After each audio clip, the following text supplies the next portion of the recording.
Hello dear friends, welcome back again. तो dear friends, अभी आने वाला एग्जाम्स है अप्रैल मंथ में। आरआरबी का है, रेलवे पैरामेडिकल का। तो उसमें मेडिकल लैब टेक्नीशियन और लैब सुपरिटेंडेंट, ठीक है, ये दो एग्जाम्स होंगे। तो उसमें सुपरिटेंडेंट का ये एग्जाम्स है, ये 2019 का पेपर है हमारे पास, प्रीवियस ईयर का पेपर है ये 2019 का, ठीक है, लैब सुपरिटेंडेंट का।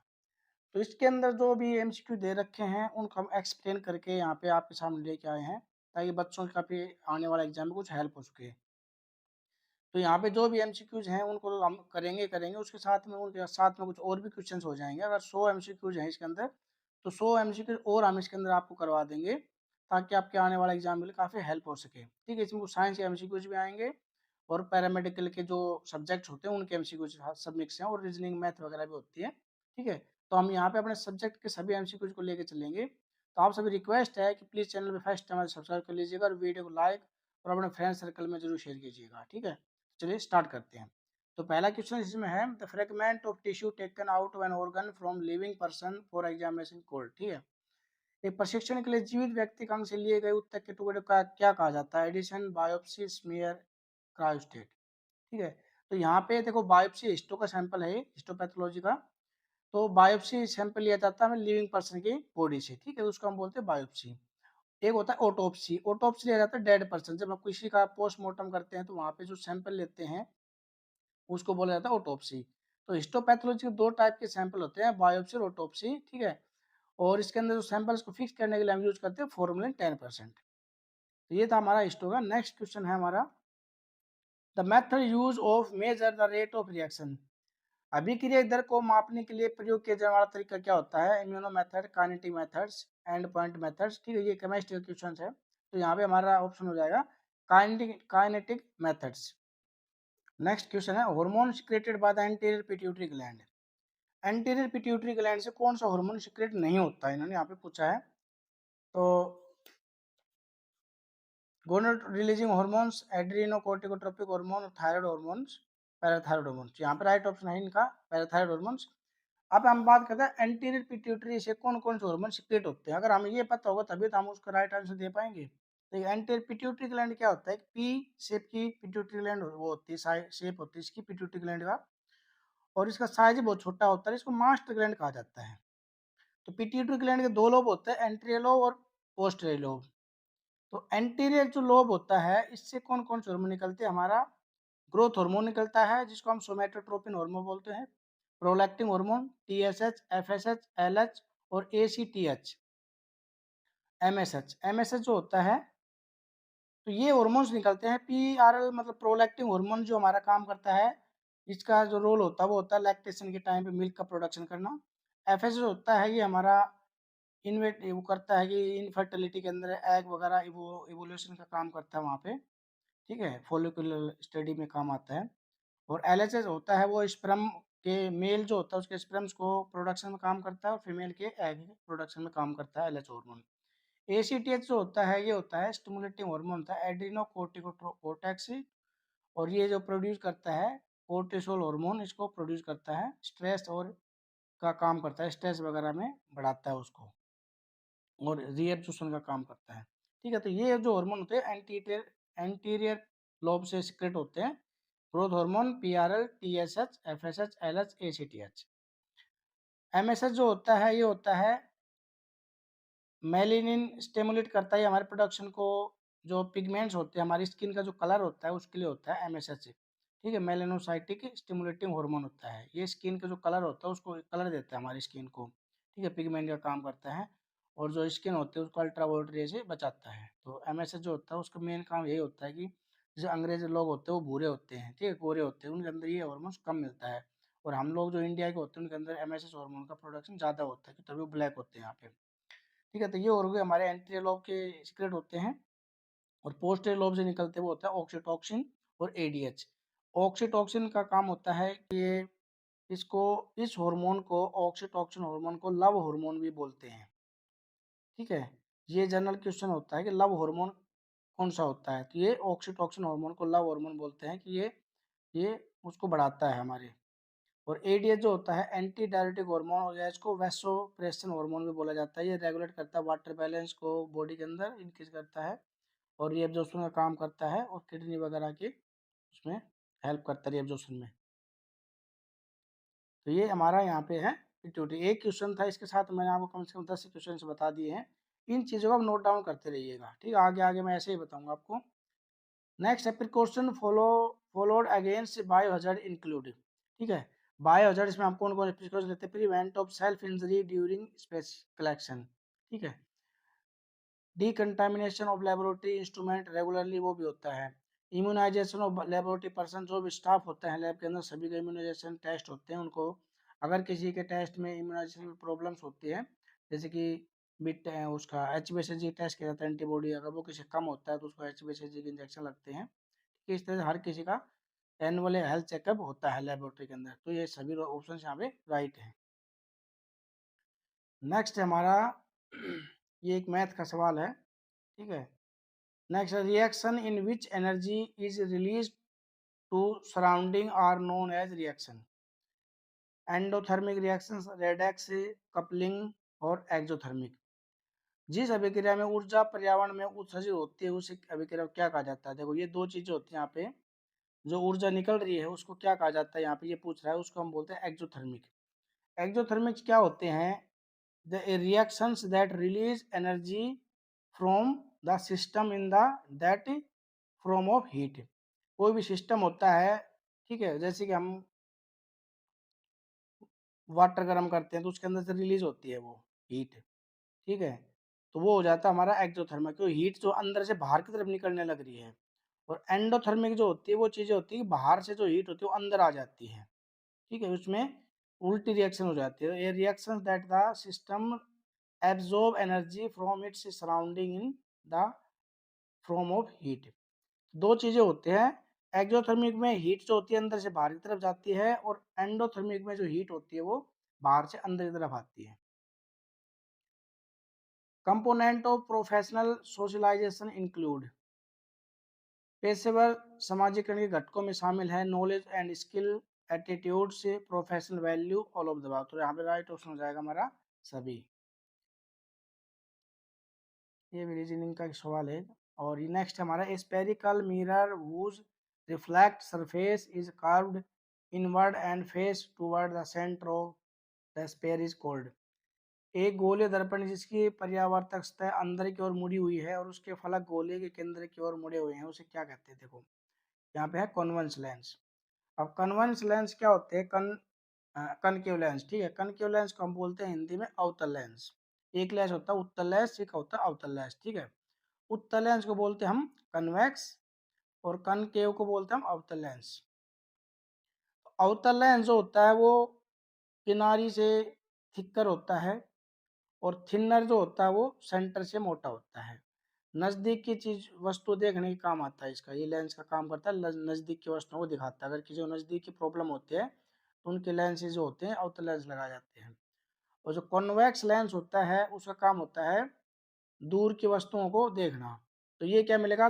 थिक्कर तो मिलेगा, सेंटर से बिल्कुल पतला मिलेगा, और जो किनारी होती है उसकी वो होती है मोटी। ये दूर की वस्तुओं को देखने काम आता है, दूर की वस्तु नजदीक करके हम देखते हैं, ठीक है। तो कनकेव दिखाता है हमें नजदीक की वस्तुओं को, और कन्वेक्स दिखाता है हमें दूर की वस्तुओं को। और मैंने ये भी बता दिया आपको, जो कन्वेक्स होता है वो उसका क्या होता है कि उसकी जो किनारी होती है वो लेंस की वो पतली होती है, सेंटर सेंटर से पतले होती हैं, और जो थिनर जो होती है वो एडे जो किनारे होते हैं वो मोटे होते हैं, ठीक है। दोनों चीजें उल्टे हैं एक दूसरे के। नेक्स्ट क्वेश्चन है simultaneous presence of anaemia leukopenia and thrombocytopenia is called. Anaemia leukopenia thrombocytopenia एक सात उपस्थित को क्या कहा जाता है? तो राइट ऑप्शन यहाँ पे है पेनसाइटोपिनिया, ठीक है। पेनसाइटोपिन क्या होता है? पेनसाइटोपिनिया के अंदर आपके सभी सेल्स क्या होता है? डिक्रीज हो जाते हैं एक नॉर्मल रेंज से, ठीक है। उसमें आपके आरबीसी भी आ जाएगी, प्लेटलेट भी, और डब्ल्यूबीसी भी।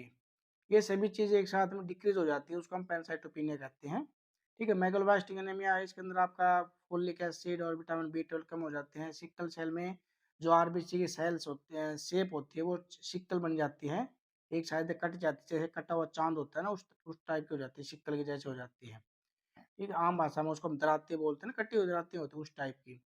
तो सिक्कल हो जाती है। और हिमोलाइटिक एनीमिया क्या होता है, उसके अंदर हमारी जो आरबीसी होती है वो किसी न किसी कारण से टूटने लगती है, लाइज होने लगती है ऑटोमेटिक, किसी बीमारी की वजह से या किसी मेडिसिन की वजह से वो टूटने लगती है, तो वो हो जाता है हिमोलाइटिक एनीमिया। नेक्स्ट क्वेश्चन है हमारा, ये रीजनिंग के हैं। नेक्स्ट है हमारा, which sample is not a suitable for electrolyte.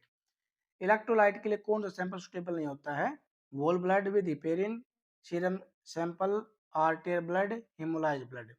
तो जो इलेक्ट्रोलाइट होते हैं हमारे, सोडियम, पोटेशियम क्लोराइड, कहीं पे मैग्नीशियम, ठीक है, तो ये इनके लिए हम सीरम सैंपल यूज करते हैं, हेमोलाइज सैंपल उसमें यूज नहीं किया जाता है। तो हेमोलाइज सैंपल से हमारे इलेक्ट्रोलाइट से कम भी आ सकते हैं, उनकी वैल्यू ज़्यादा भी आ जाती है, ठीक है, तो दोनों चीज़ें होती हैं। तो हेमोलाइज सैंपल हम उसमें यूज नहीं करेंगे। नेक्स्ट है हमारा, which one of following is in solid media, not a solid media, blood agar, nutrient agar, selenite, B F broth, none of the above. इन सभी में से सॉलिड मीडिया कौन सा नहीं है, तो यहाँ पे राइट ऑप्शन है हमारा सेलेनाइट, एफ ब्रोथ। ब्रोथ जो है बिल्कुल पानी की तरह होती है, लिक्विड होती है, तो लिक्विड मीडियम काउंट होता है ब्रोथ। अगर जिसमें अगार लग गया तो समझ लिए वो सॉलिड मीडिया हो गया हमारा, ठीक है, ब्लड अगार है, न्यूट्रिएंट अगार, ये सब हमारे सॉलिड मीडिया होते हैं। तो मीडिया सॉलिड टाइप के, सॉलिड और लिक्विड दो टाइप के होते हैं, और फिर उनको हम एरोबिक और एनारोबिक में डिवाइड करते हैं। तो सॉलिड मीडियम आपके जो भी न्यूट्रिएंट अगार है, ब्लड अगार है, मैकोंकी अगार है, अगार प्लेट्स होती हैं, अगार सलांट होती हैं, ठीक है, चॉकलेट अगार है, जो जिस भी मीडियम अगार मिला दिया, अगार का काम ही होता है कि उसको सॉलिड करना, सॉलिड के लिए हम उसके अंदर अगार मिलाते हैं। और जो लिक्विड मीडिया होता है उसके अंदर आपका न्यूट्रिएंट ब्रोथ आ गया, पेप्टोन वाटर हो गया, टॉपिक सोय ब्रोथ हो गया, एमआरवी ब्रोथ हो गया, फिनोल रेड कार्बोहाइड्रेट ब्रोथ, ठीक है, ये सभी लिक्विड मीडिया है आपके। नेक्स्ट है हमारा, who is the chairman of the zonal council, सभी जोनल काउंसिल के अध्यक्ष को कौन है, तो यहाँ पर राइट ऑप्शन है यूनियन होम मिनिस्टर। नेक्स्ट है, in which of following stain method only methylene blue और कार्बन फ्यूजन यूज, कौन सी स्टेनिंग के अंदर मिथाइल ब्लू और कार्बन फ्यूजन होता है, देखिए सिंपल स्टेन है, लिस्मान स्टेन है, सुपरवाइटल स्टेन है, पास स्टेन है। अब सिंपल स्टेन है, सिंपल स्टेन के अंदर आ जाती है हमारी कुछ स्टेन जो है, लिस्मान स्टेन, ये भी सिंपल स्टेन ही होती है, पर यहाँ पे इन्होंने स्पेशल नाम दे दिया इसका, यहाँ पे सिंपल स्टेन अलग से बता रखी है। तो सिंपल जो स्टेन है इसके अंदर हमारे में मिथाइलिन ब्लू और क्रिस्टल ब्लू और वोलेट कार्बन फ्यूजन आ जाते हैं, ठीक है। और जो लिस्मान स्टेन होती है इसके अंदर हमारे मिथाइलिन ब्लू होता है और इयोसिन आ जाती है, इसके अंदर इयोसिन होती है। तो मिथाइलिन ब्लू जो होता है वो बेसिक डाई होती है, और इयोसिन जो होती है वो एसिडिक डाई होती है, जो हमारे साइटोप्लाज्म को कलर देती है, और मिथाइलिन ब्लू जो होता है हमारे न्यूक्लियस को कलर देती है। सुपरावाइटल स्टेन होती है, ये इसके लिए यूज करते हैं हम, रेटिक काउंट के लिए होता है, ये स्पेशल स्टेन होती है, ठीक है। इसके अंदर एक न्यू कंपोजिशन मैं आपको बता रहा हूँ यहाँ पे, क्योंकि कंपोजिशन से आती है एग्जाम्स में अक्सर, ठीक है। तो लिस्मान स्टेन के अंदर आपका मिथाइलिन ब्लू हो जाता है, बेसिक डाई होती है इसके अंदर, प्लस में इयोसिन होता है, तो वो एसिडिक डाई होती है, साइटोप्लाज्म कलर देती है। सिंपल स्टेन के अंदर आपका मिथाइलिन ब्लू प्लस में क्रिस्टल वोलेट और कार्बन फ्यूजन होता है, ठीक है, तीनों चीज होती हैं। तो आप यहाँ पे इन्होंने दो चीज बता दी आपको। नेक्स्ट है हमारे सुप्रावाइटल स्टेन, सुप्रावाइटल स्टेन के अंदर आपका मिथाइल न्यू मिथाइलिन ब्लू आएगा यहाँ पे, ठीक है, न्यू मिथाइलिन ब्लू प्लस में ब्रिलियंट क्रिस्टल ब्लू, ये दो चीजें होती है कंपोजिशन में। सुप्रावाइटल स्टेन रेटिक के लिए की जाती है, इमेच्योर आरबीसी बोलते हैं रेटिक काउंट को, ठीक है, इमेच्योर आरबीसी होती है, उसके लिए क्या होता है उसमें लिविंग मटेरियल जो होता है ना उसको कलर दिया जाता है, डीएनए को, तो वो कलर लेता है उसके अंदर। तो ये आपका सुपरवाइटल स्टेन है, इसके लिए रेटिक काउंट के लिए न्यू मिथाइलिन ब्लू होता है, इसके अंदर ब्रिलियंट क्रिस्टल ब्लू होता है। पास स्टेन जो होते हैं स्टोक स्टेन होती है, ये पैरियोडिक एसिड सिफ, ठीक है, पैरियोडिक एसिड सिफ होती है, ये यूज किसके लिए होती है, carbohydrate, mucin, glycogen, fungal cell wall के लिए होती है पास स्टेन, ये हिस्टोक स्टेन होती है पास, ये स्पेशल स्टेन होती है।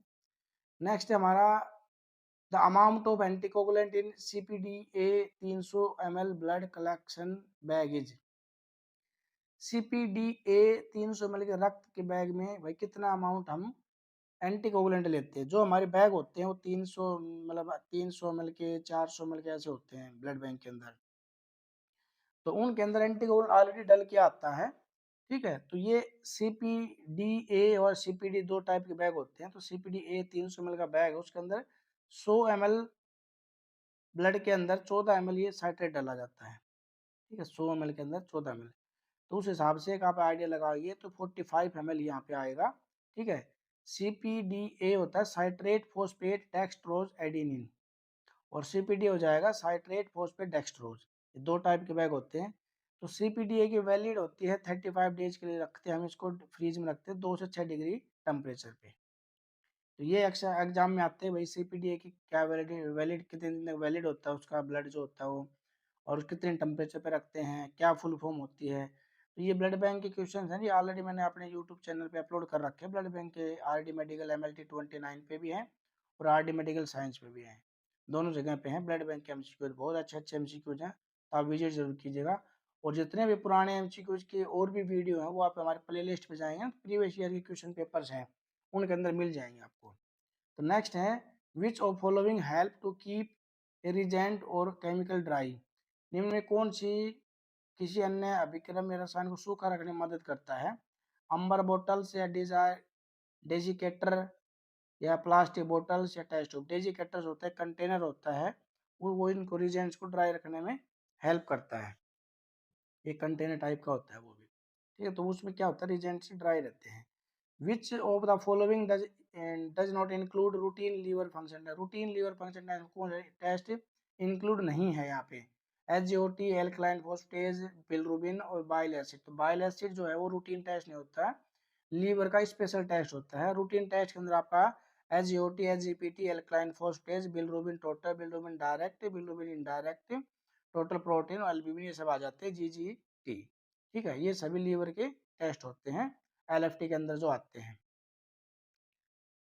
नेक्स्ट है हमारा anti immunoglobulin is also known as. Anti immunoglobulin से क्या होता है, कूम टेस्ट होता है। ये एंटी इम्यूनोग्लोबुलिन से कूम टेस्ट होता है सीरम के। कूम टेस्ट दो टाइप के होते हैं, डायरेक्ट कूम टेस्ट, एक इनडायरेक्ट कूम टेस्ट होता है। इसको हम ICT और DCT बोलते हैं। ठीक है, कूम टेस्ट सीरम होता है। इसकी खोज जो की थी, इंट्रोड्यूस किया था रॉबिन कूम्स ने किया था। Robin Coombs, ROBI, robin Coombs ने किया था इंट्रोड्यूस इसको 1945 में। 1945 में किया था। उसने बताया था ICT और DCT के बारे में। ठीक है, ये क्या होते हैं कि ये हमारे शरीर में कुछ ऐसी एंटीबॉडीज होती हैं जो RBC से चिपकी रहती हैं, जल्दी ही छूटती नहीं है वहाँ से। तो वो एंटीबॉडीज हमारे सीरम में जब को दूसरा कुछ एंटीबॉडी बनती है तो वहाँ पे उनको रिएक्शन करके कुछ हेमोलाइटिक टाइप की डिजीज कर देती हैं। तो उसके लिए हम ये टेस्ट करते हैं anti immunoglobulin also known Coombs serum, इसको हम कूम सीरम के नाम से आते हैं। ठीक है, एंटीबॉडी होती हैं RBC सरफेस पे, और इनडायरेक्ट इम्यूनोग्लोबुलिन्स और डायरेक्ट इम्यूनोग्लोबुलिन्स दो टाइप के होते हैं। नेक्स्ट है हमारा, ये भी रीजनिंग वगैरह का सवाल है। हाँ, विच of following specimen is tested for parasite.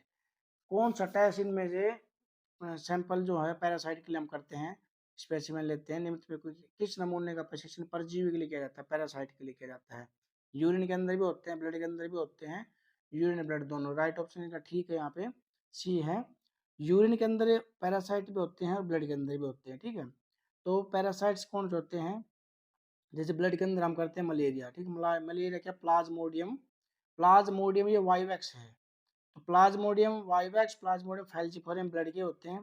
ट्रेपोनोमा Leishmania, ट्रेपोनोमा pallidum, ये ठीक है, ये ब्लड के पैरासाइट होते हैं। ट्रेपनोसोमा, लिस्मानिया डोनोवानी, ठीक है, ये सब क्या है ब्लड के।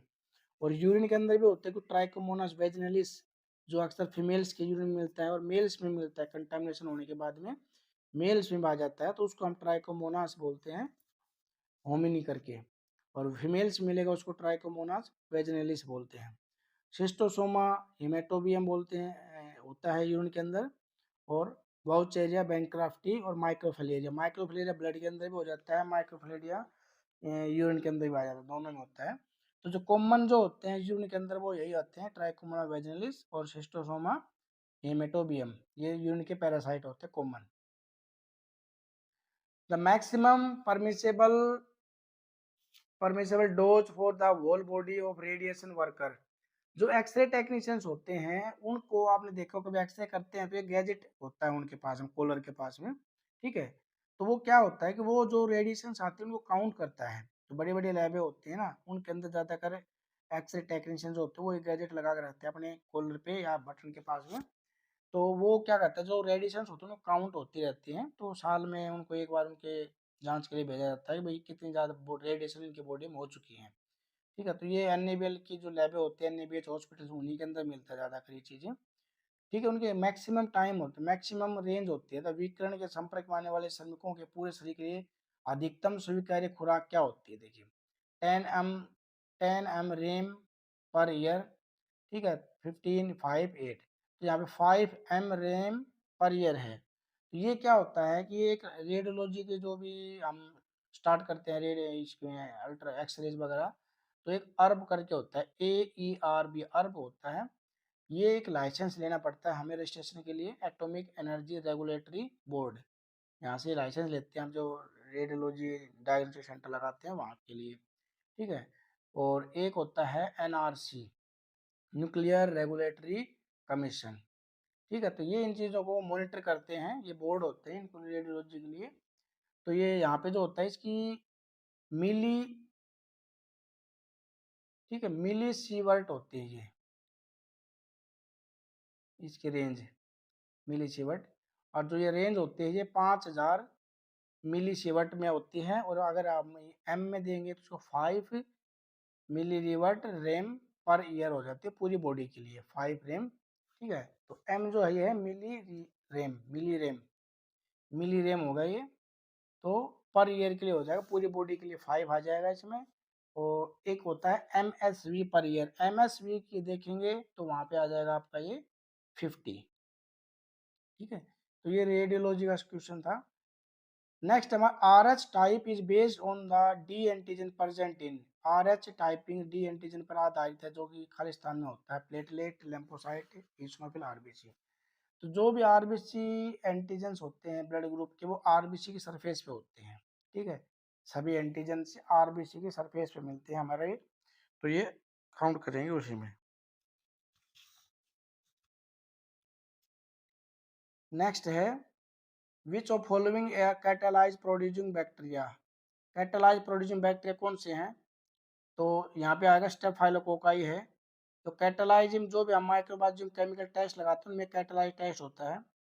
तो यहाँ पे देखो कुछ बैक्टीरिया में नाम बता दो कैटालाइज पॉजिटिव होते हैं, उनमें आएगा आपका staphylococcus, micrococcus, listeria, corynebacteria, diphtheria, coli.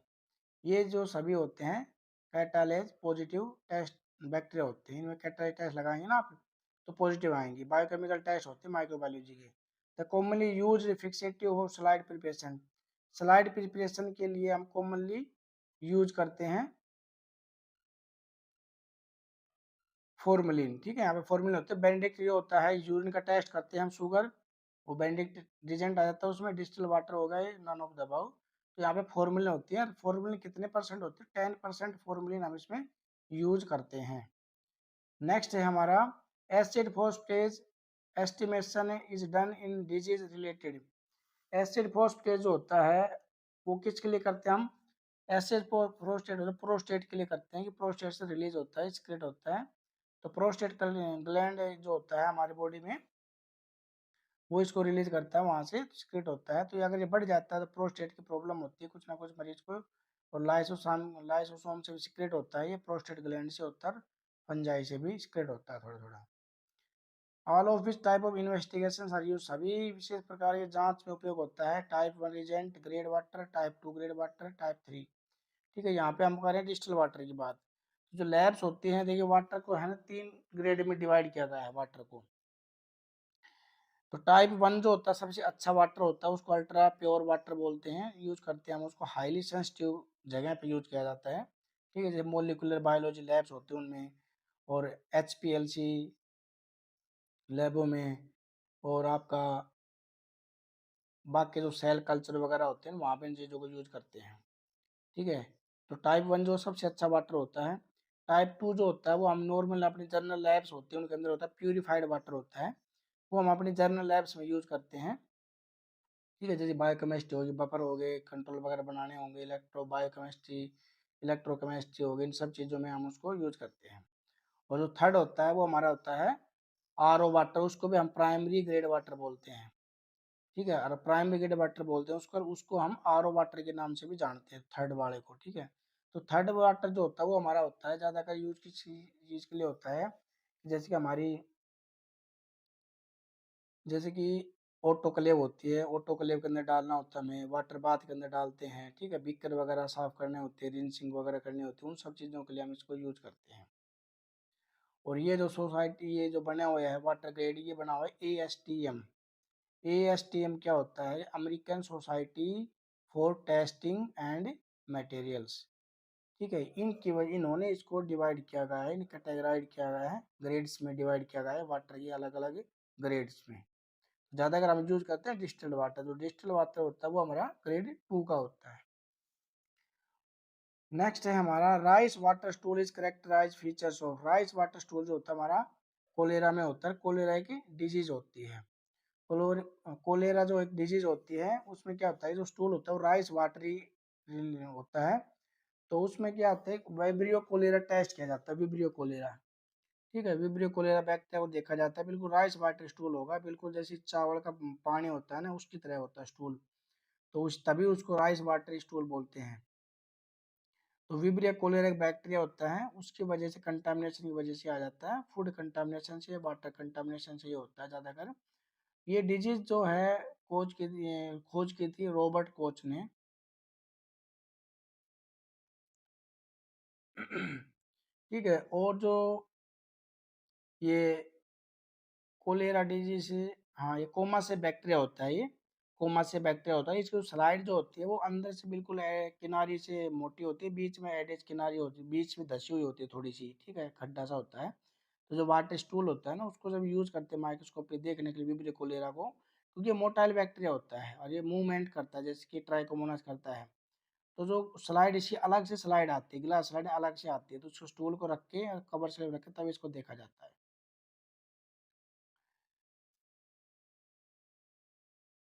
इसको, इसकी जो फर्स्ट कोलेरा की जो वैक्सीन की थी, देखो, बैक्टीरिया के बारे में बताया था रॉबर्ट कोच ने, जिसने टीबी की खोज की थी उन्होंने 1883 में। ठीक है, इसने बताया था। इससे पहले एक इटालियन एनाटोमिस्ट जो थे, साइंटिस्ट थे, पैसिनी। ठीक है, उन्होंने ऑब्जर्व किया था, उन्होंने देखा था 1854 में, उन्होंने इस बैक्टीरिया को देख लिया था। ठीक है, लेकिन डीपली अच्छे से बताया था रॉबर्ट कोच ने इसके बारे में। तो और जो इसकी वैक्सीन बनाई थी, दो चीजें हैं यहाँ पे अलग अलग, बैक्टीरिया अलग ने खोजा था और वैक्सीन अलग ने बनाई थी। तो बैक्टीरिया को जो खोजा था वो था रॉबर्ट कोच 1883 में। और रॉबर्ट कोच से पहले जिस बैक्टीरिया, इस बैक्टीरिया के बारे में बताया था वो था इटालियन साइंटिस्ट थे। ठीक है, पैसिनी, PACINI, पैसिनी। इसने ऑब्जर्व किया था 1854 में। और फिर इसके बाद इसकी जो वैक्सीन बनाई थी, कोलेरा वैक्सीन, वो बनाई थी लुइस पास्चर ने। लुइस पास्चर ने बनाई थी 1877 में कोलेरा की वैक्सीन। ठीक, तो दो चीजें यहाँ पे बैक्टीरिया के बारे में बताया था रॉबर्ट कोच ने, और वैक्सीन बनाई थी लुइस पास्चर ने। नेक्स्ट है हमारा, हु अपॉइंट द जज सुप्रीम कोर्ट। ये जज जो होते हैं सुप्रीम कोर्ट को, राष्ट्रपति अपॉइंट करते हैं। Sample of skin scraping are obtain using. Skin scraping में क्या, किससे हम लेते हैं स्किन स्क्रैपिंग? देखो, शार्प नीडल से नहीं, कॉटन से नहीं, नाइफ से नहीं, एक ब्लंट स्क्रैपल आती है जिसको हम सर्जिकल ब्लेड बोलते हैं, वो होती है, उससे हम स्क्रैप करते हैं इसको धीरे धीरे। ठीक है, सर्जिकल ब्लेड होती है, उसको हम इसको धीरे धीरे स्क्रैप करते हैं। नेक्स्ट है cerebrospinal fluid samples are collected by. Cerebrospinal fluid जो होता है वो हम कलेक्टेड बाई पूछ रहा है, किसने, कौन कलेक्ट करता है? Physician, lab technician, ward boy, staff nurse. तो इसको trend doctor, trend nursing staff और लैब टेक्नीशियन सभी कर सकते हैं, बट वो ट्रेंड होने चाहिए, उस उन्हें उस सैंपल लेने आना चाहिए अच्छी, कोई रिस्क की चीज़ होती है यहाँ पे ये, क्योंकि जहाँ से सैंपल ये सब लिया जाता है ना, वहाँ पे नर्व वगैरह भी होती हैं, तो बड़े ध्यान से लेना होता है, जिसको ज़्यादातर डॉक्टर ही लेते हैं। नशे वगैरह नहीं लेती, ठीक है। तो जो भी ट्रेन टैक्स तो वो लेते हैं। CSF होता है सेरिब्रो स्पाइनल फ्लूइड होता है, ये प्रोइड प्रोइड प्लेक्सस वहाँ पे बनता है, इसका फॉर्मेशन होता है, प्रोइड प्लेक्सिस में फॉर्मेशन होती है। 500 ml पर डे बनता है, ये 500 ml पर डे बनता है, डेली बनता है। और ये 150 ml के इतने हम इसको निकाल सकते हैं, क्योंकि इतना बचता है, डेली बनता है, डेली वेस्ट होता है, बॉडी में यूज हो जाता है ये, ठीक है।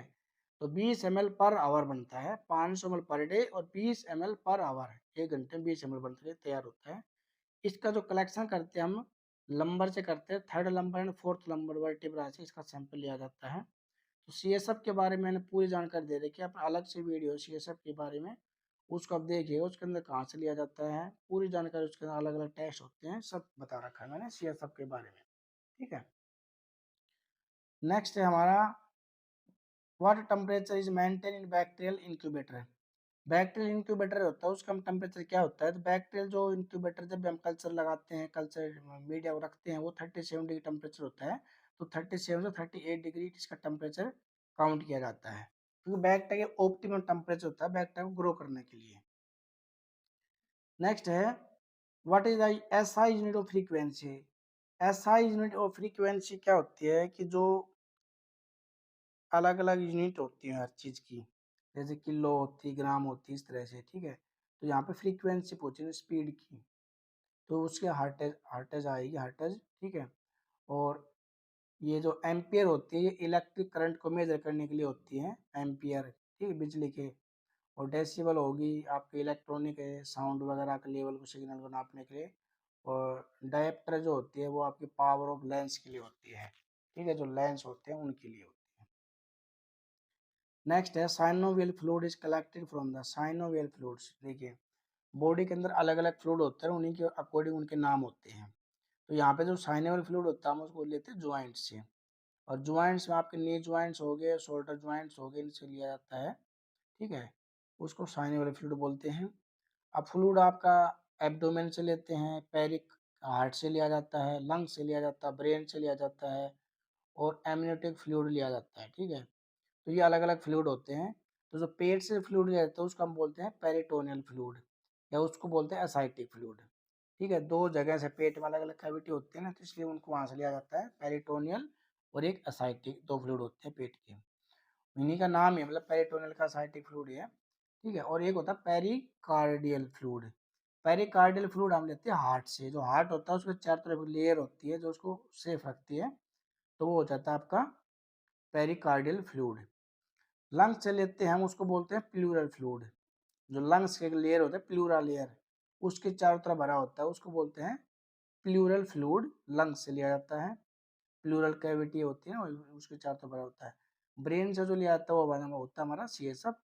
एमनियोटिक फ्लूइड जो होता है वो हमारा यूट्राइन कैविटी होती है, जो फिटस होता है उसके चारों तरफ होता है। तो वो तो बहुत ही कम कंडीशन में लिया जाता है, जब कोई अबॉर्शन वगैरह हो जाता है उस टाइम पे जांच करने के लिए, भाई इसमें क्या दिक्कत हुई है उसकी वजह से। नेक्स्ट क्वेश्चन हमारा cerebrospinal fluid flow through the CSF जो होता है उसका मस्तिष्क मेरु द्रव के माध्यम से बहता है, मतलब कहाँ से बहता है वो CSF। तो ये अभी मैंने आपको बताया था, CSF की पूरी एक वीडियो बना रखी है मैंने। अब उसके बाद सब एक्रेनोइड स्पेस होता है वहां से बहता है, ठीक है। क्रोनोइड प्लेक्सिस होती है वहां पे बनता है, लेकिन उसके बाद ये एक सब एक्रेनोइड स्पेस होता है, जो ब्रेन होता है उसके चारों तरफ से एक लेयर होती है, उस लेयर के अंदर पूरे में भरा होता है ये, ठीक है। तो ये हमारी इसके माइंड के, उसके ब्रेन के लिए सेफ्टी का काम भी करता है। तो normal range of packed cell volume जो PCV होती है, इसकी नॉर्मल रेंज क्या होती है, 35 से 48% होता है, पैक्ड सेल वॉल्यूम होती है। इसमें हम क्या मेजर करते हैं, हम इसमें RBC की परसेंटेज ऑफ वॉल्यूम मेजर की जाती है, ठीक है। नेक्स्ट है the name of the anticoagulant present in the tube show in the image. Image के अंदर जो ट्यूब शो कर रही है ना, उसके अंदर वो क्या होती है, देखो ये जो ट्यूब होती है किस चीज़ की होती है, ये रॉयल ब्लू ब्लू ट्यूब होती है, लाइट ब्लू ट्यूब बोलते हैं इसको, सोडियम साइट्रेट की ट्यूब होती है ये हमारी, ठीक है। सोडियम फ्लोराइड होता है इसके अंदर। सोडियम फ्लोराइड दो जगह पे यूज किया जाता है, एक ESR में सोडियम फ्लोराइड यूज करते हैं, एक कोगुलेशन स्टडी में करते हैं, ठीक है। तो ये सोडियम साइट्रेट है, ये हम करते हैं PTINR के लिए, PTAPTT के लिए, और जो भी कोगुलेशन के टेस्ट होते हैं उन सभी के लिए यूज करते हैं इसको। तो PTNR की जो ट्यूब होती है उस पर हम लिखा देखेंगे 3.2% सोडियम साइट्रेट होता है, 3.2% है। और जो ESR में यूज किया जाता है वो होता है 3.8%। ये अक्सर एग्जाम्स बन जाते हैं। अभी इन्होंने ट्यूब दिखाई है, अगली बार ये भी पूछ सकते हैं इसमें कितने परसेंट सोडियम साइट्रेट यूज किया जाता है, तो वो हमें पता होना चाहिए। PTNR के लिए 3.2% सोडियम साइट्रेट यूज करते हैं, और ESR के लिए हम 3.8% सोडियम साइट्रेट यूज करते हैं। नेक्स्ट है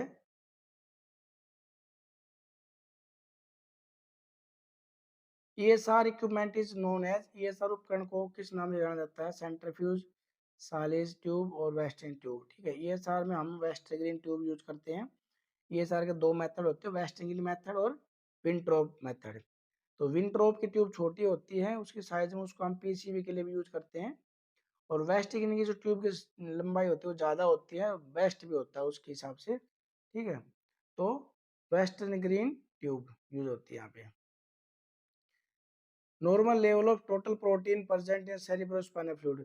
टोटल प्रोटीन का लेवल क्या होता है? ये भी क्वेश्चन अक्सर ज्यादा अगर एग्जाम से आते हैं कि भाई CSF के अंदर टोटल प्रोटीन क्या वैल्यू होती है, शुगर की क्या वैल्यू होती है, क्लोराइड की क्या वैल्यू होती है। तीन ही टेस्ट ज्यादा करते हैं। ग्लोबुलिन, ग्लोबुलिन जो होते हैं वो ग्रेड में दिया जाता है 1+, 2+, 3+, इस टाइप से। ठीक है, तो 15 से 60 mg/dl होता है इसका, 15 to 60 mg/dl, mg/dL।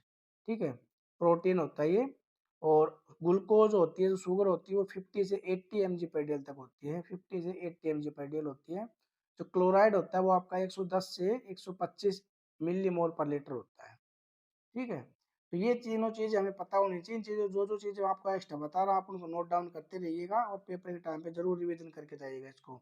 The specific gravity that bind two receptor is called the receptor. ठीक है, एक स्पेसिफिक ग्रेविटी जो बाइंड होती है उस रिसेप्टर क्या बोला जाता है? उसको लिगेंड बोलते हैं, लिगेंड। नेक्स्ट है हमारा, which is the best choice of automatic analyser. Automatic analyser best choice क्या होती है भाई? इसके अंदर रैंडम एक्सिस एनालाइजर होता है, इसको कोई भी यूज कर लेता है, किसी भी टाइम यूज होता है। ठीक है, आपका चलता रहता है जब भी आपको जल्दी रिजल्ट आते हैं आपके। ठीक है, बार बार इसमें ये नहीं होता है हमें रिपीटिंग करनी है, कुछ नहीं, उसके अंदर सब कुछ रिजेंट वगैरह सब कुछ ओके रहते हैं। आप जैसे सैंपल रखो सब कुछ ऑटोमेटिक चल जाएगा उसके अंदर, आपका जो जो टेस्ट आप ऑर्डर करोगे उसको। ठीक है, तो ये ऑटोमेटिक एनालाइजर के बेनिफिट्स होते हैं, रैंडम एक्सेस एनालाइजर होते हैं। नेक्स्ट है हमारा, Lucknow city situated on the bank of river. Lucknow city जो कहाँ पे कौन सी नदी के तट पर है भाई? वो है गोमती नदी। नेक्स्ट है, ये भी हमारा रीजनिंग वगैरह का सवाल है, और इससे आगे हम चलते हैं। The sound which is produce due to mixture of several frequencies called है। विभिन्न आवृत्तियों के मिश्रण के कारण उत्पन्न ध्वनियों क्या कहा जाता है जी? नोट कहा जाता है। ये नोट कौन से होते हैं? तो हम नोट्स रिटर्न में लिखते हैं, वो नोट्स होते हैं। और जो साउंड की ध्वनियाँ होती हैं अलग अलग, उनको भी नोट ही बोला जाता है। ये दोनों चीजें ध्यान में रखने वाली बात है। Which one of following is does not include in various except of quality control in blood bank. ठीक है, निम्न में कौन सा ब्लड बैंकों में गुणवत्ता नियंत्रण के विभिन्न पहलुओं में शामिल नहीं है? पहलुओं में शामिल नहीं है क्या मतलब है कि भाई record of validation, quality control, staff training, procedure must be train, ये भी है। All reagent should be clear without any turbidity, ये भी ओके होना चाहिए। और the RH antigen should be checked with only the positive control, ये गलत है। ठीक है, तो यहाँ पे RH जो आपका ब्लड ग्रुप हम लगाते हैं नेगेटिव पॉजिटिव पे, दोनों तो लगाओगे ना, आप कोई भी कंट्रोल लगाओगे तो नेगेटिव भी देखोगे उससे पॉजिटिव भी, तो यहाँ पे ये गलत है। और working refrigerator, centrifuge, water bath should be checked periodically. ठीक है, तो ये सब ठीक है। एक ऑप्शन C जो है ये आएगा इसके हिसाब से, ये गलत है।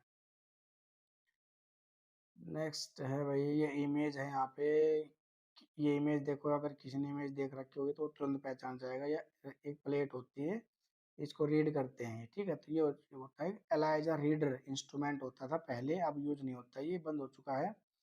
ठीक है, अब जो ऑटोमेटेड मशीनें आ चुकी हैं, पहले एलाइजा लगता नहीं था जहाँ वहाँ पे, तो वहाँ पे एलाइजा रीडर एक छोटा सा इंस्ट्रूमेंट होता था, तो वहाँ पे उसमें एलाइजा टेस्ट लगाए जाते थे। ठीक है, तो ये एलाइजा रीडर है। तो इस टाइप के क्वेश्चन में आ जाते हैं एग्जाम में, इमेज दिखाते हैं आपको, तो इमेज का भी पता होना चाहिए हमें, ये नहीं है हम एमसीक्यू रटते रहें। तो जो भी बच्चे एमसीक्यूज की बुक वगैरह चाहते हैं तो भाई उसकी बुक भी हमारे पास अवेलेबल है, जो प्रो मैट्रिक एग्जाम की तैयारी कर रहे हैं, ठीक है। तो हाई लेवल की बुक्स हैं, वो आप लेना चाहते हैं तो ले सकते हैं। Which one of following does not include in maintenance biosafety cabinet? Work can be done near the front of the cabinet. Biosafety cabinet होता है माइक्रोबायोलॉजी लैब के अंदर होता है ये ज़्यादातर, ठीक है। तो वहाँ पे ये पूछ रहा है कि भाई बायोसेफ्टी क्या कैबिनेट में शामिल नहीं है, तो ये चीज़ गलत है कि या भाई आप work can be done near the front of the cabinet के सामने काम करोगे, ये नहीं होता है इसमें, ठीक है। नेक्स्ट है हमारा phenomena of changes of liquid into vapour at any temperature below in boiling point is called. Right option आ जाएगा एवेपोरेशन, ठीक है। जो पानी की भाप बनती है, उड़ती है, उनको हम क्या बोलते हैं, उसको एवेपोरेशन बोलते हैं। नेक्स्ट है हमारा acid haematin method of estimation haemoglobin is also known as. ये जो इस क्वेश्चन का जिन बच्चों ने मैनुअल कभी मेथड से हीमोग्लोबिन का टेस्ट किया है वो बहुत जल्दी से पकड़ जाएंगे चीज़ को, अगर जिन्होंने ऑटोमेटेड किया है वो उनको ये क्वेश्चन गलत होगा, ठीक है। एक सालीज मेथड होता है, बहुत पुराना मेथड होता है ये, अब नहीं होता, तो हर जगह आप फुली ऑटोमेटेड मशीनें चली हुई हैं। तो वहाँ पे सालीज मेथड होता है, एक साइन मैथ मेथड होता है, ये सब मैनुअल मेथड होते थे। तो सालीज मेथड एक छोटा सा होता है, या तो भाई ज़्यादा अगर आपको स्कूल कॉलेज में मिलेगा यहाँ पे, ठीक है, या फिर दूर दराज के एरिया होते हैं जहाँ पे लाइट वगैरह का इशू होता है, वहाँ पे भी आज पे मैनुअल करते होंगे। तो वहाँ पे हम N/10 HCl, पहले हम N/10 HCl लेते हैं, उसके अंदर 20 माइक्रोल ब्लड लेते हैं, उसको मिक्स करके 5 मिनट के रखते हैं। तो जो कल सॉल्यूशन बनता है ना उसी को बोलते हैं acid haematin method. Acid haematin बनता है, आरबीसी ब्रेक डाउन हो गया, हीमोग्लोबिन निकल जाता है उसके अंदर, उसको बोला जाता है। तब उसमें हम कलर मैच करते हैं, उसे कंपेयर, बगल में 2 ट्यूबें होती हैं, उन पे हीमोग्लोबिन लिखा होता है, 5 ग्राम/dl, 10 ग्राम/dl, 20, 15, 12, ऐसे ऐसे पूरी वैल्यू लिखी होती है। तो जहाँ पे जो कलर मैच होगा ना वही आपका वैल्यू हो जाएगी। तो ये पुराना मेथड है, बहुत ज़्यादा अब यूज़ नहीं होता। अब होता होगा तो वहाँ पे होगा जहाँ पे पुराने एरिया है, जहाँ पे भाई बिजली वगैरह की समस्या होती होगी, लाइट वगैरह की, वहाँ पे मिलेगा, अदरवाइज कहीं मिलेगा नहीं। हाँ, स्कूल कॉलेज में आपको देखने के लिए मिल जाएगा, कंप्यूटर बॉक्स बोलते हैं इसको, सालिज मेथड। नेक्स्ट है which one of following is reagent of platelets? निम्न में कौन से प्लेटलेट्स की मूल कोशिका है? प्लेटलेट्स जो होती है वो कहाँ से बनती हैं, मेन ये है उसका कि प्लेटलेट का जो मेन पार्ट है बनने का वो कौन सा होता है। मेगाकारियोसाइट से, ग्रेनुलोसाइट से, एर्थ्रोब्लास्ट और लिम्फोब्लास्ट। देखिए मेगाकारियोसाइट्स होती हैं, ग्रेनुलोसाइट्स में हमारे आ जाते हैं न्यूट्रोफिल, इस्नोफिल और बेसोफिल ग्रेनुलोसाइट्स। एग्रेनुलोसाइट्स में आपका मोनोसाइट और लिम्फोसाइट आएगा। एरिथ्रोब्लास्ट में आपकी आरबीसी आएंगी और लिम्फोब्लास्ट में आपका लिम्फोसाइट आएगा। तो मेगाकारियोसाइट होता है, इसका साइज ही बहुत बड़ा होता है, 20 से लेकर 100 माइक्रो डायमीटर इसका साइज होता है, सबसे बड़ा लार्जेस्ट होता है ये, प्लेटलेट्स का सबसे बड़ा पार्ट होता है, ठीक है। हेमेटोपोइटिक सेल जो होते हैं उनमें सबसे बड़ा पार्ट होता है मेगाकारियोसाइट, और एक बार टूटता है तो कम से कम ये 2000 से 10,000 के समथिंग प्लेटलेट रिलीज करता है। नेक्स्ट है uniced blood sample taken for blood gas analysis should be analyse within. तो अनआइस्ड ब्लड सैंपल होता है, रक्त गैस मतलब जो ब्लड गैस के लिए हम सैंपल लेते हैं आर्टरी से, वैसे तो वे उस आर्टरी से लिया जाता है पर वेन से भी ले लेते हैं कभी कभी, ठीक है। तो अनआइस का है, बिना आइस के जो हम उसको सैंपल कितने टाइम के अंदर उसको यूज किया जाना चाहिए। रक्त गैस विश्लेषण के लिए बिना बर्फ में रखे नमूने का विश्लेषण कितने समय अंदर होता है? देखो ABG sample artery blood gas होते हैं, इसको वैसे बहुत जल्द से जल्द लगाया जाता है, अगर वैसे इसका एयर से कंटामिनेशन हो जाता है तो इसका रिजल्ट सही से नहीं आता है। तो 30 मिनट भी बहुत ज़्यादा पूछी इन्होंने यहाँ पे, तो कम से कम होता है इसका 5-10 मिनट के अंदर अंदर इसको लगा लिया जाता है। अगर कम, इससे भी कम टाइम होता है ना यहाँ पे, तो वो भी इसका राइट ऑप्शन होता है। तो यहाँ पे ना 30 मिनट सबसे कम दे रखा है, तो राइट ऑप्शन 30 मिनट ही आएगा। विच one of following does not include in blood bank register? Blood bank register में कौन सी इंक्लूड नहीं होती है? इशू रजिस्टर होता है, male and female register, stock register, donor register, ठीक है। तो इशू रजिस्टर होता है, जो भी आपका ब्लड बैंक में सामान आता है उसको आप नोट डाउन करते हैं, ठीक है। स्टॉक रजिस्टर होता है, जब आप सामान आपका आता है वहाँ पे रिसीव वही होता है, दोनों एक रजिस्टर होता है, इशू भी और स्टॉक भी। वहाँ पे आप मेंशन कर सकते हो दोनों चीज़ों को, या अलग अलग भी बना सकते हो। डोनर रजिस्टर भी होता होगा पेशेंट जो डोनेट करने के लिए आते हैं ब्लड उनके लिए। बट मेल फीमेल रजिस्टर कोई नहीं होता कहीं किसी भी लैब में, तो राइट ऑप्शन इसका यही रहेगा। नेक्स्ट है world heritage Sita Ajanta caves situated in which of following. जो अजंता की गुफाएं हैं वो कहाँ पे, वो महाराष्ट्र में है। नेक्स्ट है हमारा सॉरी, ग्राफ्स होते हैं, देखो लैब के अंदर हम जो ग्राफ्स यूज करते हैं, कुछ चार्ट्स होते हैं उनको यूज करते हैं। तो यहाँ पे देखो इन्होंने फोटो इमेज दिखा रखी है कि ये कौन सा ग्राफ होता है। ये लेवेजेनी चार्ट, एक्यूरेसी चार्ट और standardisation chart, precision chart. Standardisation chart होता है ये। लेवेजेनी चार्ट में जिग जैग होती है ठीक है। और आपका एक्यूरेसी चार्ट है, उसमें प्रिसिशन चार्ट, दोनों एक जैसे होते हैं, उसके अंदर आपके एक्यूरेसी के हिसाब से होते हैं। तो ये चीजें देखो, क्वेश्चन कुछ भी आ सकता है एग्जाम के अंदर, ये नहीं कि हमें भैया एमसीक्यूज को रटते रहें। इमेज वगैरह देखने में जरूरी होती है किसी चीजों की। फिर से इमेज का आ गया, देखो क्या क्वेश्चन पूछा इन्होंने कि भाई इस चीज को क्या बोला जाता है। Which probe in which sample is introduced. ठीक है, ये क्या होती है भाई, ये प्रोब पूछी इन्होंने, क्या होती है, प्रोब होती है जिसमें हम सैंपल को एस्पिरेट कराते हैं। सेमी ऑटोमेटेड एनालाइजर होते हैं इनके अंदर, ऑटोमेटेड होते हैं वो तो अपने आप सैंपल से ले लेती है। Incubation period of hepatitis B virus within the body, body के अंदर हेपेटाइटिस वायरस होता है, उसका इंक्यूबेशन पीरियड क्या होता है। इंक्यूबेशन पीरियड होता है अगर हमें कोई इन्फेक्शन हुआ है, उस इन्फेक्शन के बाद हमारे बॉडी के अंदर सिम्टम्स आने लगते हैं, बॉडी के अंदर वो बैक्टीरिया होता है, वायरस होता है, वो कम्प्लीटली डेवलप हो जाता है। ठीक है, तो 45 से 180 डेज होता है इसकी इंक्यूबेशन पीरियड होता है। और हेपेटाइटिस बी जो होता है वो आपका नीडल से, सिरिंज वगैरह से, ब्लड ट्रांसफ्यूजन से, सेक्सुअल ट्रांसमिटर से, इन सब से ये ट्रांसफर होता है नेक्स्ट है हमारा hormone assay using immunoassay techniques required all except। ठीक है, इम्यूनो एसे हॉर्मोन्स के लिए हम टेक्निक जो रिक्वायर करते हैं इनमें से क्या एक्सेप्ट है, मतलब किस चीज़ को छोड़ के।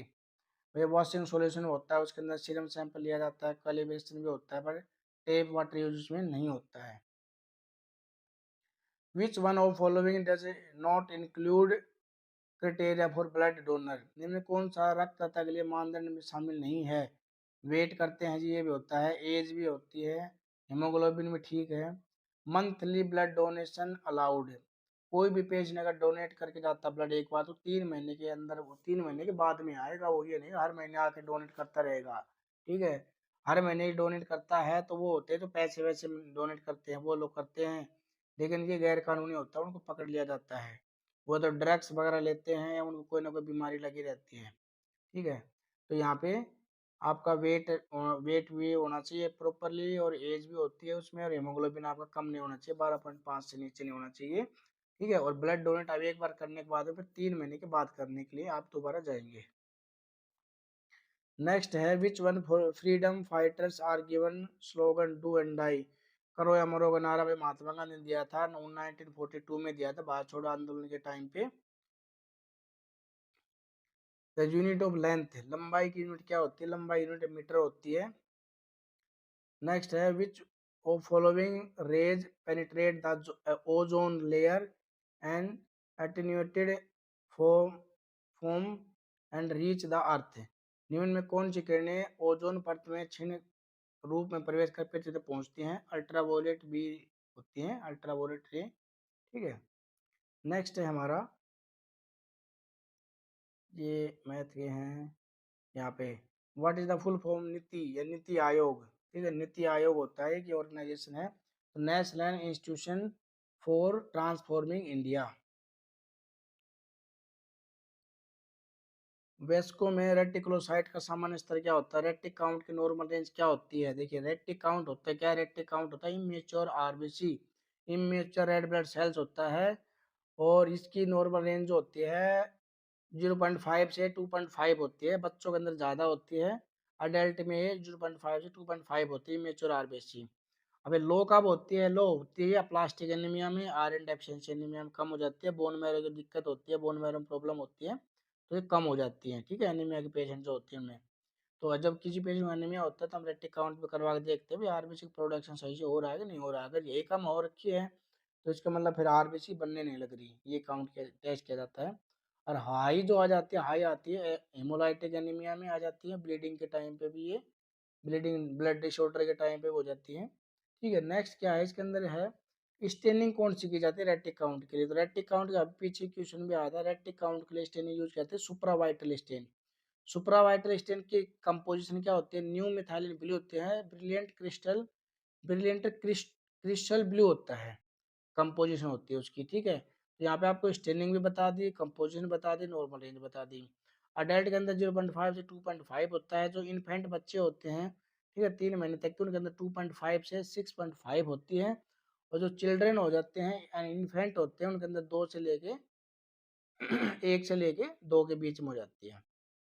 ठीक है, तो ये चीज़ें पता होनी चाहिए, रेफरेंस रेंज भी, स्टेनिंग भी, कंपोजिशन भी, एग्जाम का पता रहता है क्या आ जाएगा। राणा प्रताप सागर डैम कहाँ पे होता है? भाई राणा प्रताप है तो राजस्थान का ही मिलेगा। ठीक है, some disease last for only very short period is cold.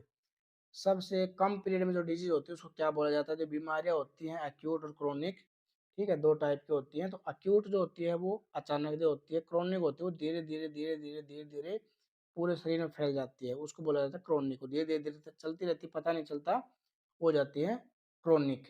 तो यहाँ पे अक्यूट आएगा यहाँ पे। ठीक है, एपिडेमिक क्या होती है? एपिडेमिक कोई भी बीमारी होती है स्पेसिफिक एरिया में हो जाती है। ठीक है, एक साथ कई लोगों को हो जाती है, कोई उसको बोला जाता है महामारी बोलते हैं एपिडेमिक को। ठीक है, तो एपिडेमिक हो जाती है एक स्पेसिफिक एरिया में एक साथ कई लोगों को हो जाती है, उसको बोलते हैं एपिडेमिक। और पेंडेमिक होती है जैसे कोविड हुआ था, भाई बहुत सारे लोगों को हो रही है और सभी जगह पूरे वर्ल्ड में फैल गई। एपिडेमिक में कोविड 19, प्लेग, ठीक है, इस तरह की बीमारी आ जाती हैं कि एक साथ पूरे संसार में फैल जाती हैं, वो हो जाती है पेंडेमिक। और एंडेमिक जो होती है वो डिजीज होती है एक छोटी सी जगह पे हो जाती है, नॉट प्रेजेंट इन परमानेंटली, भाई कुछ टाइम के लिए हुई थी किसी क्षेत्र में किसी एरिया में कुछ आबादी में कुछ थोड़े से लोगों को, और फिर ठीक हो जाती है, वो हो जाती है एंडेमिक, उसको बोलते हैं एंडेमिक। ये यहाँ से क्वेश्चन अक्सर आता है एग्जाम में, पेंडेमिक, एपिडेमिक और एंडेमिक, ये तीन चीजें होती हैं, यहाँ से अक्सर एग्जाम में क्वेश्चन आते हैं। सॉरी, नेक्स्ट है हमारा, what is the symbol of aluminium elements? ठीक है, एल्यूमिनियम एलिमेंट्स का सिंबल है AI होता है, और आपका जो AU होता है ये होता है गोल्ड के लिए। ठीक है, नेक्स्ट है, finger prick use to determine, finger prick किसके लिए यूज किया जाता है? ब्लीडिंग टाइम के लिए, प्रोथमिन टाइम, APTT नहीं। ठीक है, तो ब्लीडिंग टाइम होता है वो हम फिंगर प्रिक से करते हैं, और क्लोटिंग टाइम जो होता है वो भी हम फिंगर प्रिक से कर लेते हैं, BT और जो CT बोलते हैं, BT CT। ठीक है, दो चीजें होती हैं ये। सॉरी, पीटी के लिए हम अलग से ट्यूब सैंपल लेते हैं, अभी मैंने पीछे क्वेश्चन भी आया था, पीटी का सैंपल उसमें लिया जाता है, और प्रॉपर एक उसमें मार्किंग होती है। ठीक, उस मार्किंग तक सैंपल लिया जाता है। पीटी का सैंपल अगर आप कम ले लोगे तो रिजल्ट सही नहीं आएगा, क्योंकि उसके अंदर जो एंटीकोम डला रहता है ना, वो एक रेशियो बनाता है उसके अंदर, उसी के अकॉर्डिंग आपका रिजल्ट सही आएगा। और हिस्ट्री भी ली जाती है पेशेंट की, और जो 1 घंटे के अंदर अंदर विद इन 1 आवर के अंदर अंदर इसका PRP बनाया जाता है, PPP बनाया जाता है, प्लेटलेट पुअर प्लाज्मा। और प्लेटलेट पुअर प्लाज्मा की वैल्यू जो होती है <10 होती है। ठीक है, 10 से कम होनी चाहिए, उसको आप मशीन में चला के देखो तो प्लेटलेट की वॉल्यूम <10 आनी चाहिए, या 0 आ जाए तो और भी बढ़िया, मतलब 10 से कम कम होनी चाहिए उसकी प्लेटलेट की वॉल्यूम। क्योंकि अगर वो प्लेटेट ज्यादा होंगे तो इंटरफेयर करते हैं, प्लेट का काम होता है कोगुलेशन बढ़ाना, कोगुलेशन में प्लेटेट ज्यादा है तो रिजल्ट गलत आएगा उसमें। पेशेंट की हिस्ट्री ली जाती है कि पेशेंट ने फर्स्ट टाइम टेस्ट करवा रहे हैं, कोई सर्जरी होनी है, कोई दवाई खा रहे हैं ब्लड को पतला करने की, कोई हार्ट की प्रॉब्लम है, ठीक है, इस तरह कोई लीवर की डिजीज है, इस तरह की हिस्ट्री ली जाती है PT APTT टेस्ट करवाने के लिए। Aga Khan cup trophy is related to which of following games? Aga cup किसके लिए कहता है? हॉकी के लिए किया जाता है। नेक्स्ट है हमारा, the device which maintain the set temperature in A hot air oven cold. वह उपकरण जो किसी हॉट एयर ओवन में तापमान को बनाए रखता है उसे क्या कहा जाता है? ये थर्मोस्टेट कहा जाता है। थर्म थर्मोस्टेट से कहा जाता है। नेक्स्ट है हमारा which one of following is not a characteristics of batched systems. Biomedical analyse results are not display. Batched जो सिस्टम्स होता है उसके अंदर ये जीव रसायन विश्लेषण परीक्षण दिखा देते हैं। नेक्स्ट है हमारा the anaemia animals which lay eggs और कोल्ड खालिस्तान एनिमल्स। अंडे देने वाले जानवरों को क्या कहा जाता है? अंडे देने वाले जानवरों को ओवी पेयर्स कहा जाता है, और वीओ पेयर्स वो होते हैं जो बच्चे देते हैं। ठीक है, तो ओवी पेयर्स अंडे वाले जो बच्चे अंडे देते हैं फिर उनमें से बच्चे निकलते हैं उनको, और जो वीवो पेयर्स होते हैं वो होते हैं जैसे कि इंसान हो गए, भैंस होगी, गाय होगी, ये सब होते हैं वो बच्चे देते हैं, अंडे नहीं देते हैं। नेक्स्ट है which one of following is not a lymphoid organs. Liver इनमें से एक लैम्फोइड ऑर्गन नहीं है। ठीक है, लैम्प नोड्स है, ये लैम्फोइड ऑर्गन होता है, बोन मैरो भी, थाइमस भी, ये सब लैम्फोइड ऑर्गन्स होते हैं। और microbes living is complete harmony with the host without causing any damage are known as. बिना कोई नुकसान पहुंचाए मेजबान के साथ पूर्ण सामंजस्य के साथ रहने वाले सूक्ष्म जीवों को निम्न के रूप में जाना जाता है, कॉमन सेल्स के रूप में जाना जाता है इनको। ठीक है, पैथोजन और डिजीज कोज करते हैं। Microscopic examination of urine is done to find out. Microscopic examination पर हम क्या क्या देखते हैं? आरबीसी देखते हैं, पल्स देखते हैं, कास्ट देखते हैं, क्रिस्टल्स देखते हैं। ठीक है, ये सब चीज़ें देखी जाती है। Right of the all of the about. ये हमारा आ जाएगा, ये रीजनिंग का है। ये रीजनिंग के हैं। ये कह रहा है कि the part of marked by arrow are shown in the image. ये क्या है? ठीक है, तो ये एक ऑटोमेटेड बाई मशीन है, EM200 बायोकेमिस्ट्री की है शायद। ठीक है, तो ये इसकी प्रोब होती है, सैंपल प्रोब होती है। ये एक रिजेंट प्रोब होती है, सैंपल प्रोब्स होती हैं। तो ये हमारी सैंपल प्रोब। ग्राम स्टेन क्या होती है? देखिए ग्राम इसमें क्या है, हाँ, night nigrosin solution is use for. Nigrosin घोल को निम्न के लिए उपयोग किया जाता है ग्राम स्टेनिंग में, सिंपल स्टेनिंग में, एसिड फास्ट स्टेनिंग में, नेगेटिव स्टेनिंग और कैप्सूल। ठीक है, निग्रोसिन जो होती है नेगेटिव स्टेनिंग में यूज की जाती है, कैप्सूल के लिए जिसको हम करते हैं। Next chemical which liquefy when exposure to air are called. रसायन जो हवा के संपर्क में आने पर द्रवीभूत हो जाते हैं उसे कहा जाता है hygroscopic. Normal level of MCH mean corpus haemoglobin. MCH जो नॉर्मली होते हैं वो 32 से 29 से 32 27 से 32 पिकोग्राम होती है। ठीक है, तो माइनस प्लस 2 है इसमें। ठीक है, तो 27 से 32 पिकोग्राम होती है MCH। इसकी जो कैलकुलेशन करते हैं वो HB multiply 10 divide by RBC होती है। नेक्स्ट है हमारा stain of microbacterium leprosy required. Microbacterium के लिए हम कौन से क्या रिक्वायर्ड होता है इसमें पूछा है इन्होंने, तो 5% सल्फ्यूरिक एसिड होता है। जो A B स्टेन दो टाइप की होती है, एक कोल्ड मेथड होता है, एक हीट मेथड होता है। कोल्ड मेथड हम करते हैं लेप्रोसी के लिए, हीट मेथड हम करते हैं TB के लिए। माइक्रोबैक्टीरियम एसिड फास्ट स्टेनिंग की, ठीक है, TB बैक्टीरिया के लिए हॉट मेथड होता है, तो उसके अंदर हम उसको हीट करते हैं। तो हीट मेथड हम 20% सल्फ्यूरिक एसिड यूज करते हैं, और कोल्ड मेथड जो लेप्रोसी होता है इसके लिए हम 5% सल्फ्यूरिक एसिड यूज करते हैं। When drawing blood from a patient, which is key consideration to avoid pre-analytical errors। किसी मरीज से खून लेते समय पूर्व विश्लेषण त्रुटियों से बचने के लिए किस बात का विशेष ध्यान रखा जाता है? Draw the record correct volume होना चाहिए, mix the tube containing anticoagulant immediately after spam collection, right, allow at least 20 minute for blood clotting. ठीक है, ये भी all of the right option सभी आएंगे यहाँ पे। ठीक है, नेक्स्ट है हमारा, ये जितने हैं सिंपल से क्वेश्चन जो एक्सप्लेन करने वाला होता है वो हम करते हैं। Which one of following test does not form part of the glucose tolerance. Glucose tolerance में पार्ट नहीं है। अच्छा, 1 आवर ब्लड फास्टिंग, ये भी ग्लूकोज टॉलरेंस का पार्ट है। फास्टिंग, ये भी ग्लूकोज का पार्ट है। ब्लड यूरिया जो होता है वो ग्लूकोज का पार्ट है, नहीं होता इसमें। The reagent use in the estimation of bilirubin. Bilirubin के लिए कौन सा रिजेंट यूज किया जाता है? डाई जो रिजेंट होता है बिलरुबिन के लिए यूज किया जाता है। नेक्स्ट है disinfectant commonly applied on the site of blood collection. 70% ethanol use की जाती है, HCl इसमें यूज नहीं है, HCl यूज करते हैं 24 आवर कैल्शियम वगैरह के लिए इनके लिए यूज किया जाता है, ठीक है। तो 70% एथेनॉल यूज की जाती है। Plasma membrane of muscle cell is known as the, मांसपेशियों कोशिकाओं की प्लाज्मा झिल्ली को क्या कहा जाता है भाई, उसको सार्कोलेमा कहा जाता है। Which of the following record should be written in laboratory. तो क्वालिटी कंट्रोल रिकॉर्ड होता है, इंस्ट्रूमेंट मेंटेन रिकॉर्ड होते हैं, ब्लड डोनर रिकॉर्ड होता है, all of the above right option यहाँ पे, ऑल ऑफ द अबव यहाँ पे।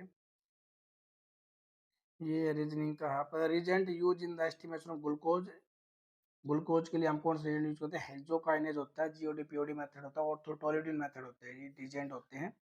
तो यूरिया जो होता है ये यूरियाज के लिए होता है, जहाँ रिएक्शन जो होती है बिल्डोबिन के लिए होती है शायद, ठीक है। और हेक्सोकाइनेज होता है ये ग्लूकोज का मेथड होता है। The balance used to measure near accurate value, जो balance use to measure near accurate value, physical balance, open to plan balance, analytical electronic weighing balance, ये एक इंस्ट्रूमेंट होता है वेज करने का, वेट वगैरह करने के लिए। माइक्रोबायोलॉजी में ज़्यादा यूज होता है या नेक्स्ट है सॉरी, ये भाई जीके का सवाल है। Sample use for platelet counting, sample platelet counting हम ईडीटी सैंपल यूज करते हैं। Which section of clinical laboratory deal with the assessment of different cell in blood, ठीक है। डिफरेंट सेल के लिए हम कौन सा डिपार्टमेंट में यूज करते हैं, डिफरेंट सेल के लिए कौन सा क्लिनिकल लेबोरेटरी में डील की जाती है, तो है हेमेटोलॉजी। स्पेसिमेन कलेक्शन अगर ये एरिया हो जाता है हमारा बायोकेमिकल एनालिसिस, और सीरोलॉजी हो गया हमारे अलग department. Who is the father of medicine, father of medicine कौन है, हिप्पोक्रेटिस है father of medicine. Robert Koch ने टीबी खोज की थी, रॉबर्ट हुक ने सेल की खोज की थी, और स्टेफस हेंस ने, इसने भी एक सेल की खोज की थी, किस चीज की थी अभी मेरे को रिमाइंड नहीं है इसका, आप कमेंट करोगे तो मैं बता दूंगा आपको, ठीक है। Which of following person work for blood bank, blood bank में कौन कौन काम करते हैं भाई, मेडिकल ऑफिसर होते हैं, टेक्नीशियन होता है, नर्स होती हैं, ठीक है, राइट ऑप्शन सही है। Abnormal proliferation of haematopoietic cells is called, haematopoietic कोशिकाओं के असामान्य फैलाव क्या कहा जाता है, लुकेमिया कहा जाता है। जो कैंसर जो होता है उसका, उसमें क्या होता है, सेल्स के एबनॉर्मल ग्रोथ हो जाती है, उसी को हम कैंसर बोलते हैं। पैंसाइटोपिनिया में हम क्या क्या हो जाते हैं, आरबीसी डब्ल्यूबीसी प्लेटेट तीनों तीनों डाउन हो जाती है, नॉर्मल से कम हो जाती है। एनीमिया में हीमोग्लोबिन का आपका रेट कम हो जाता है। What is the radius of earth, which of following culture is difficult to maintain, निम्न में कौन सा कल्चर का रख रखाव मुश्किल होता है भाई, एनारोबिक मीडिया जो होता है उसका रख रखाव बहुत मुश्किल होता है, कि उसको ऑक्सीजन के संपर्क में नहीं आना चाहिए वो, इसलिए। तो ये थे हमारे 100 MCQs थे, तो इसमें हमने 100 से 200 कवर कर लिए होंगे, क्योंकि मैंने जो आपको अलग से एक्सप्लेन करके बताए हैं। बच्चे चैनल फर्स्ट टाइम आए हैं, प्लीज़ चैनल को सब्सक्राइब कर लीजिएगा, और वीडियो को लाइक कीजिएगा, अपने दोस्तों में शेयर कीजिएगा, और डिस्क्रिप्शन में लिंक दिए हुए हैं हमारे व्हाट्सएप ग्रुप के, टेलीग्राम के, इन सभी के। और जो पीडीएफ है हमारे टेलीग्राम पे मिल जाएगी आपको, इसलिए वहाँ से आप उसको डाउनलोड कर लीजिएगा पीडीएफ को, ठीक है। और भी बहुत सारी पीडीएफ एमसीक्यूज की हैं, बुक्स हैं मेडिकल की, वो सभी वहाँ पे हैं। जो बच्चे प्रोमेट्री एग्जाम की तैयारी कर रहे हैं, डीएचए हाल है की, उनके लिए भी यहाँ पे हमारे पास बुक्स अवेलेबल हैं, तो वो कॉन्टेक्ट कर सकते हैं, हमारे डिस्क्रिप्शन लिंक दिए हुए हैं, वहाँ से कॉन्टेक्ट कर सकते हैं गाइज। Thank you.